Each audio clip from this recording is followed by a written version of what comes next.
श्री गुरुदेव दत्त अवधूत मार्ग सिद्धि 84 तपस्या करे।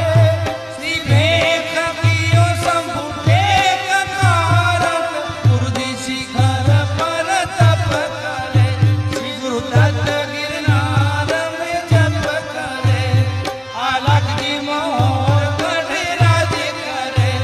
शिव शंकर कैलाश में ध्यान धरे। हरि ओम।